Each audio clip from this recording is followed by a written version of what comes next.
Le décollage fait partie à part entière du vol. C'est le premier moment du vol. C'est lui qui va conditionner donc tout le vol qui va suivre.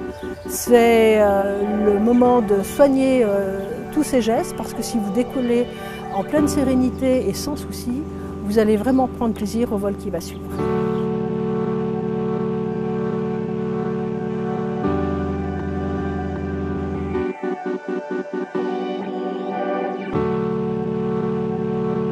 Savoir est-ce que les conditions elles sont bonnes pour moi ou pas, on l'a tous vécu hein, en tant que pratiquant. Et là, aujourd'hui, on a des outils, internet avec la site de la Fédé où c'est répertorié quand même beaucoup de sites avec les orientations, les faisabilités. La météo, ça va être toujours lié au site et à la région où tu vas évoluer évidemment. Parce que d'une vallée à une autre, ça va tout changer.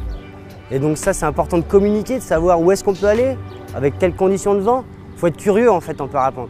Il faut du volume et il faut être curieux. Ce qui est souvent dommage en termes de sécurité, c'est de venir sur un déco juste au moment le plus fort de la journée. Arriver justement à développer son feeling dans des toutes petites conditions quand on est dans les premiers thermiques de la journée, qui sont souvent les plus compliqués à exploiter. Donc là, c'est sûr que si on se force un petit peu à travailler le petit, après en thermique, on progresse et puis on est forcément meilleur dans le fort aussi, quoi. C'est vrai que quand on est au décollage, une fois qu'on est prêt, la météo peut évoluer, le plafond peut bouger aussi. On le dit, hein, ça se sait ça.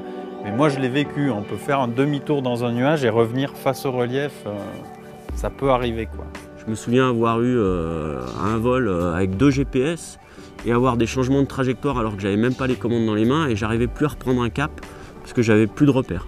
Quand je parle de faire un demi-tour, c'est en moins d'une minute, hein, en 1 minute, quoi. Faut pas jouer avec le feu, le cadre du parapente on le connaît bien. C'est un sport qui offre un maximum de liberté, mais si tu n'es pas rigoureux, sur le long terme ça ne fonctionne pas vraiment. Donc. Il faut accepter de refuser le vol, il faut accepter d'aller dans une autre vallée si c'est dégagé, mais en tout cas, en aucun cas, s'imaginer traverser une mer de nuages pour en ressortir rapidement, c'est vraiment quelque chose où on se met en danger. Mais avec le recul, je me rends compte que ce qui est vraiment important, c'est quand il y a des pilotes qu'on peut considérer un peu comme des vieux cons et qui nous disent « ouais, là tu vas un peu loin, ou tu t'emballes, tu te prends pour ce que t'es pas ». Et au final, sur le moment, ça pique l'amour-propre, mais avec le recul, on se dit « mais oui, c'est ça en fait, il fallait bien écouter et pas forcément aller vérifier par nous-mêmes ce que les autres ont déjà vécu ».